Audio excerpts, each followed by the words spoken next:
తీసుకోలేకపోతున్నారు?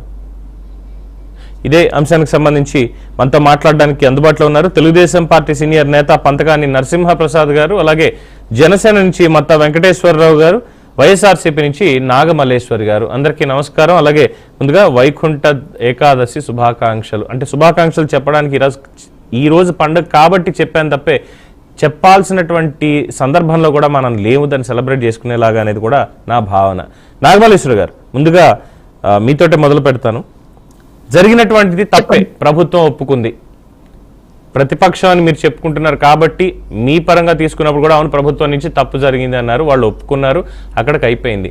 అయినా సరే ఎందుకు అంతమందితోటి లోపలికి వెళ్ళి పరామర్శించాల్సి వస్తోంది? అంటే జగన్మోహన్ రెడ్డి గారు, ఆయనకు ఉన్నటువంటి సెక్యూరిటీ ఒకరిద్దరు నేతలు తప్ప మిగతా వాళ్ళందరూ అసలు ఎందుకు హాస్పిటల్లోకి వెళ్ళి అంత గందరగోళం క్రియేట్ చేయాల్సినటువంటి పరిస్థితి?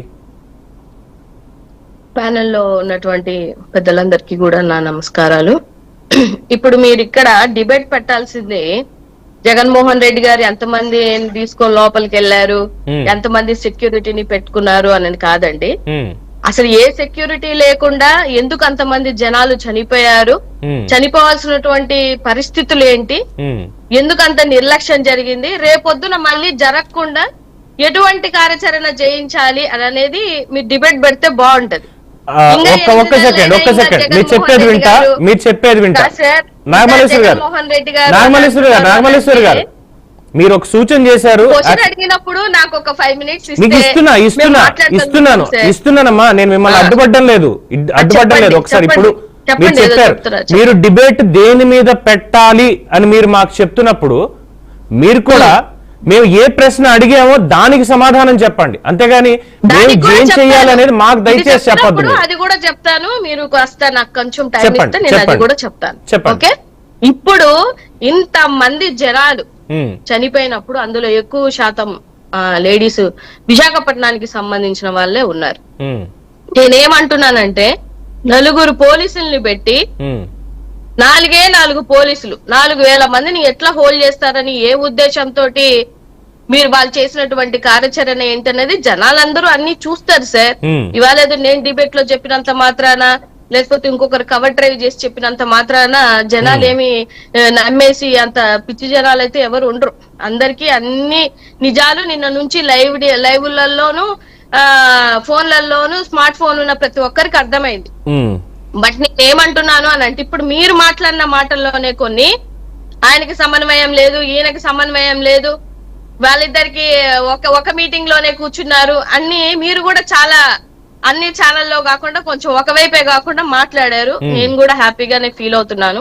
బట్ మీరన్న మాటకి జనాలు ఎంతమంది లోపలికి ఎంతమంది వెళ్ళారండి, ఎంతమంది వెళ్ళారు? నేను ఇంకో మాట కూడా అడుగుతాను, చంద్రబాబు నాయుడు గారు డిప్యూటీ సీఎం గారు వేరు వేరు పార్టీలో ఉన్నారా, ఒకే కూటమిలో ఉన్నారా? వేరు పార్టీలో ఉన్నారు, ఒకటే కూటమిలో ఉన్నారు. ఒకసారి వెళ్ళొచ్చు కదండి, ఇద్దరు కలిపి ఒకసారి వెళ్ళిపోవచ్చు కదా.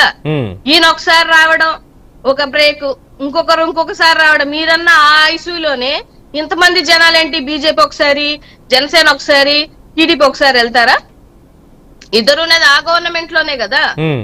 లోపలికి ఎంతమందికి అలోయన్స్ ఇచ్చారు, ఎంతమంది వెళ్ళారు వీడియోలోనే కనిపిస్తది.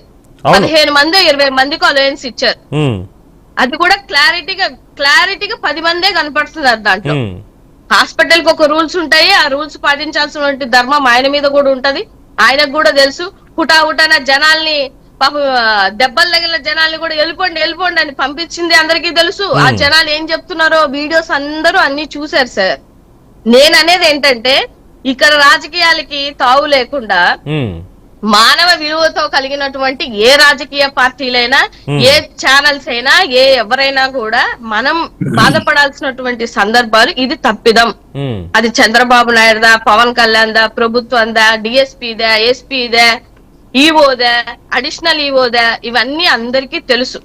ఓవరాల్ గా ఒక ప్రాసెస్ లో జరిగినటువంటి తప్పును అందరూ ఖండించాల్సిందే. ఇక్కడ ఖండించను లేదు, సపోర్ట్ మాట్లాడుతాను అన్న సందర్భమే లేదు. కాకపోతే నేనేం చెప్తున్నాను అని అంటే మీరన్న మాటలకే ఎంతవరకు పర్మిషన్స్ ఇచ్చారు, ఎలాగెళ్లారు, ఎంత మందితో వెళ్లారు ఏంటి అనేది అందరికీ తెలిసినటువంటి విషయం. అది మనం చేయాల్సిన పని ఏంటంటే ఇట్లాంటిది మళ్ళీ రిపీట్ అవ్వకుండా ఏవైతే లోపాలు ఉన్నాయో సస్పెండ్ చేశారు, మంచిదే. ప్రాణాలు పోతే సస్పెండ్లకి లేకపోతే బదిలీలకి ప్రాణాన్ని మనమేం వెలకట్టి తెచ్చేయలేము. ఆ తల్లిదండ్రులకి, ఆ ఇంట్లో ఉన్న కుటుంబ సభ్యులకి ఆ లోపాన్ని మనం ఎప్పటికీ తీసుకొచ్చే పరిస్థితి లేదు. 25 లక్షలు ఇచ్చినంత మాత్రాన వాళ్ళకేదో తెచ్చేస్తాం అనేది కాదు. కాకపోతే ఇక మీదట జరగకుండా ప్రభుత్వం ఏం చర్యలు చేసుకుంటుందని అనేది ఆలోచిస్తే బాగుంటుంది అనేది నా అభిప్రాయం. Okay, right. నరసింహప్రసాద్ గారు, వారు అనేది ఏంటంటే